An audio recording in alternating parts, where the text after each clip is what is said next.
এই অধিবেশন মূলত একটা মেটাফর কিংবা প্রতীক আকারে আমরা হাজির করবার চেষ্টা করেছি।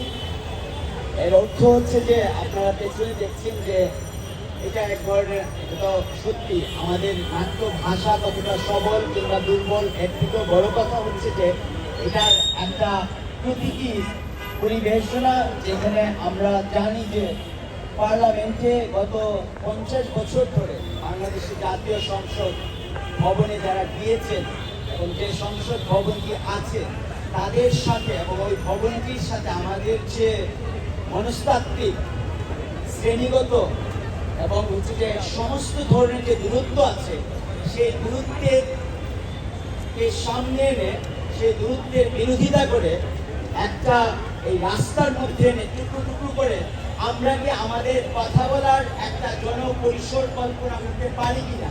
সেটা সবখানে হতে পারে, সেটা শাহবাগে হতে পারে, সেটা গুলিস্তানে হতে পারে, সেটা মানিকমিয়া এভিনিউর সামনে হতে পারে, সেটা পাহাড়ে সমতলের যে কোনো জায়গায় হতে পারে। সেই জন্য এটা একটা মেটাফোর হিসেবে আমরা চেষ্টা করেছি একটা এমন একটা স্পেসকে আমরা পুনরায় কল্পনা করতে, যেখানে আমরা বিভিন্ন জাতির, ধর্মের, শ্রেণী, পেশার মানুষের আমরা এসে একত্রে আমাদের সকল ভিন্নমত, অন্যমত, দ্বিমত নিয়ে আমরা কথা বলতে পারি কিনা।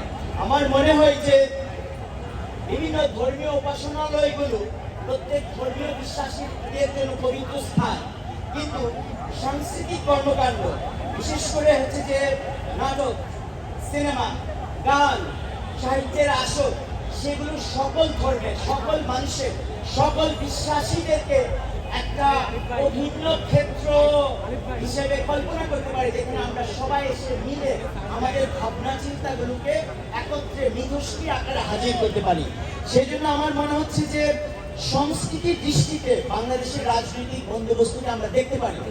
এমনকি এই অভ্যুত্থান, যেখানে যারা পায়ে পায়ে এই মিছিলে এসেছিল, এটা ছিল তাদের নৃত্যকলা, কণ্ঠে কণ্ঠে যে স্লোগান তুলেছিল, এটা ছিল তাদের সঙ্গীত, দেয়ালে দেয়ালে যে গ্রাফিতি এঁকেছিল, এটা ছিল তাদের পাণ্ডুলিপি, সাহিত্য। এমনকি এই যে অজানা মানুষেরা এসেছিল, চেনা বুদ্ধিজীবীরা, অধ্যাপকেরা, সাংবাদিকেরা, এমনকি রাজনীতিবিদেরাও রাস্তায় ছিল না।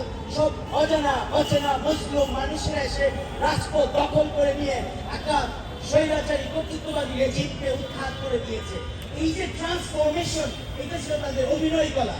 এইভাবে পুরো অভ্যুত্থানকে আমরা একটা সাংস্কৃতিক অভিব্যক্তি হিসাবে দেখতে পারি। আমার মনে হয় যে রাজনীতির সাথে সংস্কৃতির সম্পর্ক অত্যন্ত গুরুত্বপূর্ণ। কোন রাজনৈতিক অভিব্যক্তি এক অর্থে সাংস্কৃতিক অভিব্যক্তি, এবং এর মধ্যে নন্দন আছে, এবং এমনকি এই অভ্যুত্থানেরও একটা পরম্পরা আছে। আমরা নিশ্চয়ই ভুলে যাই না, কারণ প্রতিটা অভ্যুত্থানই ইতিহাসের সন্তান হিসাবে ভূমিষ্ঠ হয়।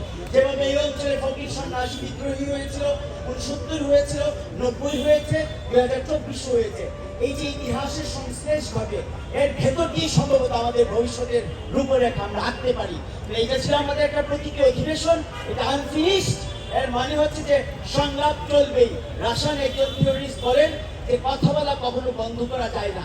আমরা অনেক সময় ভয়ে ছিলাম, নীরব ছিলাম, আজকে আমাদের জবান খুলে গেছে। এই জবান যেন খোলা থাকে, যদি আবার বন্ধ হয় তাহলে আবার যেন এইভাবে জেগে উঠি আমরা সবাইকে ধন্যবাদ।